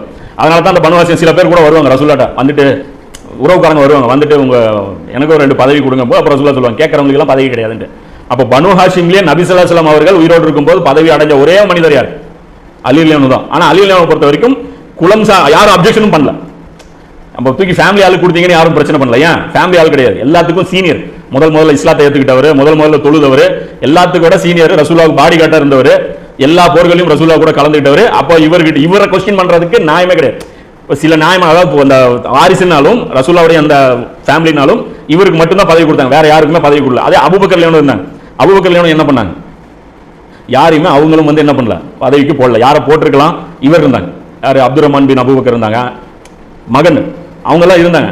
அவங்க எல்லாம் இருக்கும்போது அவங்களுக்கு என்ன பண்ணல, வாழ்க்கையில போஸ்டிங் கொடுக்கல. அதே மாதிரி தன்னுடைய குலத்தை சார்ந்தவர் யாருக்குமே என்ன பண்ணல, போஸ்டிங்கே கொடுக்கல. அப்ப இவங்க எல்லாம் எதுல கவனமா இருந்தாங்கன்னு பாத்தீங்களா? இதுதான் பின்னாடி என்ன நடந்தது, தவறு வந்துச்சு. அப்ப பின்னாடி இவங்க என்ன பண்ணாங்க? உஸ்மான் ரலியல்லாஹு பொறுத்த வரைக்கும் அந்த குலத்தில இருந்து யாராவது போஸ்டிங் கேட்டா அவங்க கொடுக்கக்கூடியவங்களா இருந்தாங்க. உஸ்மான் ரலியல்லாஹு சொல்றது தவறா அப்படின்லாம் சொல்லாதீங்க. அப்ப இவங்க செஞ்சது தவறா நீங்க சொல்லுங்க. புரியுதா இல்லையா? உஸ்மான் ரலியல்லாஹு வெர்சஸ் சூப்பர் முஸ்லிம் நான் கிடையாது. உஸ்மான் ரலியல்லாஹு வெர்சஸ் அபூபக்கர் உமருடைய சுன்னத், ரசூலுல்லாஹ்வுடைய சுன்னத். இந்த 3 பேருடைய சுன்னத் ஒன்னு இருக்கு, உஸ்மான் ரலியல்லாஹுடைய சுன்னத் மாற்றம். இது உலமாக்கள் எல்லாரும் ஒத்துக்கிட்ட விஷயம். இது நடந்த வரலாற்றில் நடந்த ஒரு தவறு. அது அல்லாஹ் அவருடைய உஸ்மான் ரலியல்லாஹுடைய வாழ்க்கையை கம்பேர் பண்ணும்போது அவர் செஞ்ச இந்த தவறு என்னது? சின்னதுதான். நம்ம என்ன தெரியுமா பண்ணி பழக்கம்? ஒரு ஆளுடைய ஒரு தவறை எடுத்துக்குவோம், ஒரு தவறை எடுத்துக்கிட்டு பாத்துங்க அவுட்ன்றோம். ஒரு தப்பு செஞ்சாலும் என்ன சொல்லுவோம்? ஒரு ஆலிமை நம்ம காட்டுவோம், நாங்க இந்த ஆலிம் எழுதின ஒரு 100 புக் இருக்கு படிங்க அப்படிமோ. அவரு மஹதி அலைஹிஸ்ஸலாமை பத்தி ஒரு புக் எழுதியிருக்காரு, அதை படிச்சிருக்கீங்களா நம்மள கேட்பான். அதுல அவர் தப்பா சொல்லியிருப்பாரு. சரிங்க, அந்த ஒரு 101 புக்கு தான் தப்பு, மீதி 100 ஓகே தானே? அதுக்கு அல்லாட்ட அவர் கூலி கிடைக்குமே? கிடைக்காதுங்க. ஏன்னா மாதிரியை மறுத்துட்டாரு, ஹதீஸை மறுத்தாச்சு, இஸ்லாத்தை மறுத்தாச்சு, ஒரு முர்த்ததுன்றோம். அப்படி மாத்தி பேசிட்டு போயிட்டே இருப்பான். இப்ப நம்ம போட்டு, ஆனா அல்லாஹ்வுடைய ஏற்பாடு பொறுத்த வரைக்கும் எப்படி தெரியுமா? ஒரு மனிதனுடைய ஒரு செயலை வச்சு எல்லாம் எடை போட மாட்டான். புரியுதா? மொத்த வாழ்க்கை எடுப்போம். மொத்த வாழ்க்கையில இஸ்லாத்திற்கு இவரால் ஏற்பட்ட பயன் எவ்வளோ, அப்ப இஸ்லாத்துல இவர் செய்த தவறு எவ்வளோ, இப்படி ரெண்டையும் கம்பேர் பண்ணுவோம். அப்ப அது ரெண்டையும் கம்பேர் பண்ணும்போது உஸ்மான் ரலியல்லாஹுடைய சரியான, அதாவது உஸ்மான் ரலியல்லாஹு செய்த நன்மைகளும் உஸ்மான் ரலியல்லாஹு அவர்களால் ஏற்பட்ட அந்த தவறுகளும் கம்பேர் பண்ணீங்கன்னா என்ன இருக்கும்? லட்சத்துல 1 கூட வராது. இன்னும் சொல்ல போனா அது ஒரு சோதனையாக அல்லாஹ் இந்த உம்மத்துக்கு ஆக்குனார். ஏன்னா உஸ்மான் ரலியல்லாஹு மாதிரியான ஒரு நல்லவரை கொண்டு தான் சோதிக்க முடியும். ஏன்னா அதே இந்த நடவடிக்கை பின்னாடி வந்த ஒரு தரம் அந்தஸ்து குறைந்த ஒருத்தர் செஞ்சிருந்தாருன்னு வைங்க, அப்பவே அது என்ன பண்ணப்பட்டிருக்கும்? அது ஒரு சோதனையில போயிருக்காரு. ஏன்னா அல்லாஹ் பொறுத்த வரைக்கும் கிலாஃபத்தும் தேவை கிடையாது. அல்லாஹ் பொறுத்த வரைக்கும் எக்ஸாம் தான் எல்லா காலகட்டத்திலும் தேவை. எல்லா காலகட்டத்திலையும் எவன் தேர்வான் எவன் தர மாட்டான், எவன் தேர்வான் எவன் தர மாட்டான், இந்த சர்வே தான் அல்லாஹ்வுக்கு தேவை. அப்ப இதை பொறுத்த வரைக்கும் குலத்தை சார்ந்தவர்கள் நியமிக்கவே இல்லை. யாரு? ரசூலுல்லாஹ்வும் நியமிக்கல, அபூபக்கர் அவங்களும் நியமிக்கல, உமர் ரலியல்லாஹு அவர்களும் நியமிக்கல. அப்ப இந்த கவர்னர் தேர்வு முறையை எப்படி கையாண்டாங்க உமர் ரலியல்லாஹு பாத்தீங்கன்னா 2 வழியில கையாளுவாங்க. ஒன்னு எப்படி அப்படின்னா, முஹாஜிர்கள் அன்சாரிகளை கூப்பிடுவாங்க. முஹாஜிர்கள் அன்சாரிகள் கொண்ட அந்த கமிட்டியை கூப்பிட்டு இந்த ஊருக்கு கவர்னர் போடணும், யாரை போட்டா சரியா வரும், ஒப்பீனியன் சொல்லுங்க அப்படின்னு சொல்லி கேட்பாங்க. அப்படி ஒப்பீனியன் டிஸ்கஸ் பண்ணி அதுல தேர்வு செய்யப்படுறவரை அனுப்புவாங்க. அப்படி தேர்வு செய்யப்பட்டவங்க தான் யாரு? சாத் பின் அபி வக்காஸ். போன தடவை கூட சொன்னல, அந்த ஈராக் போருக்கு யார் அனுப்பலாம்னு சொல்லி சஹாபாக்கள்ட்ட தான் ஒப்பீனியன் கேட்கறாங்க. ஊருக்கு ஒதுக்குப்புறமா முகாம் போட்டு ஃபில்டர் பண்றாங்க. எல்லாரும் ஆலோசனை வந்துடாதீங்க, அது ஆலோசனை சொல்றது தகுதியான ஆட்கள் வாங்க அப்படின்னு. அவங்க இந்த இன்னர் கோர்னு ஒன்று வச்சிருப்பாங்க அந்த கமிட்டி. அதுல முக்கியமான சஹாபாக்கள், பெரிய சஹாபாக்கள், அறிவு ஞானம் இருந்தவர்கள் அவங்க எல்லாம் தான் இருப்பாங்க. அப்ப அந்த அட்வைஸ் கேட்பாங்க. எப்படி கேட்பாங்க? நான் உமர் ரலியல்லாஹு என் மீது விழுந்திருக்கும் இந்த அமானத்தை சுமக்க உங்களையும் நான் கூட்டாக்கிக் கொள்கிறேன். என் மேல இந்த பாரமான வேலை வந்திருக்கு, நீங்களும் இதுல ஜாயின் பண்ணீங்க. நான் உங்களை போன்ற ஒரு மனிதன் தான், உங்களை தவிர சத்தியத்தை ஏற்பவர்கள் இங்க யாரும் உண்டு. சத்தியத்தை உண்மைப்படுத்துறதுல நீங்க தான் ஃபர்ஸ்ட் நின்னீங்க. அதனால உங்ககிட்ட நான் ஆலோசனை கேட்கிறேன். எனவே என் கருத்தை மறுக்கும் தேவை உங்களுக்கு ஏற்பட்டால் துணிந்து மறுத்து சொல்லுங்கள். விரும்பியவர்கள் என் கருத்தோடு உடன்படுங்கள், விரும்பியவர்கள் தாராளமாக மாறுபடுங்கள். எனது விருப்பத்தை எனக்காக நான் சரி காண்பதை வெறுக்கிறேன் அப்படின்னு. என் மூஞ்சிக்காக நான் சொல்றதுக்காக மண்டை ஆட்டிடாதீங்க, இது எனக்கு பிடிக்காது அப்படின்னு சொல்லிட்டு இது ஒரு வழிமுறை வச்சிருந்தாங்க. யார்கிட்ட? இங்க இருக்கக்கூடிய மதீனாவாசிகளிடம் ஆலோசனை பண்ணி அந்த ஊருக்கு ஒரு கவர்னர் நியமிப்பது. இது ஒரு மெத்தடு. ரெண்டாவது ஒரு மெத்தடு எப்படின்னா, அந்த ஊருக்காரங்க கிட்டே கேட்கறது, உங்களுக்கு யார் ஆட்சியாளராக வேணும். அந்த ஊரே நல்ல மக்களா இருந்தாங்கன்னு வச்சுக்கோ, ஆல்ரெடி அந்த ஊருடைய அந்த தர்பியத்து முடிஞ்சிருந்துச்சுன்னா அந்த ஊருக்கே தெரியும்ல நல்லது கெட்டது எதுன்ட்டு. அப்போ தங்களுக்கு எந்த ஆட்சியாளர் போடணும் அப்படின்னு சொல்லி அந்த மக்கள்கிட்டே கேட்கறது. இது ஒரு மெத்தட். அப்போ இப்போ எப்படின்னா, இப்போ இங்கே வச்சுக்கோங்க, இப்போ தமிழ்நாடு மக்கள் தானே தமிழ்நாடு முதலமைச்சரை செலக்ட் பண்றாங்க. அப்போ அதே வந்து ராணுவ ஆட்சி வந்ததுன்னா யார் கவர்னராக யார் போற? ராணுவ ஆட்சி வந்துச்சுன்னா யார் அனுப்புவா? மத்திய அரசாங்கமே அனுப்பிடும். முதலமைச்சராக போஸ்டிங் யார் கொடுத்துருவாங்க? மத்திய அரசாங்கமே. அப்போ உதாரணத்துக்கு இப்போ எலெக்ஷன்ல ரிசல்ட் வரலன்னு என்ன பண்றாங்க? கவர்னர் ஆட்சி தான் நடக்குது. அப்போ கவர்னரை தேர்ந்தெடுக்கிறது யாரு? மத்திய ஆட்சி தான். அப்போ அந்த ரெண்டு ஆப்ஷன் தான் இன்னைக்கு உலகமே பின்பற்றிட்டு இருக்கு. ஒன்று மத்திய அரசாங்கம் தேர்வு செஞ்சு ஆள் அனுப்பணும், அல்லது இது பண்ணும். இப்போ இந்த ரெண்டு முறை தான் இவங்க வந்து இது பண்ணிட்டு இருந்தாங்க.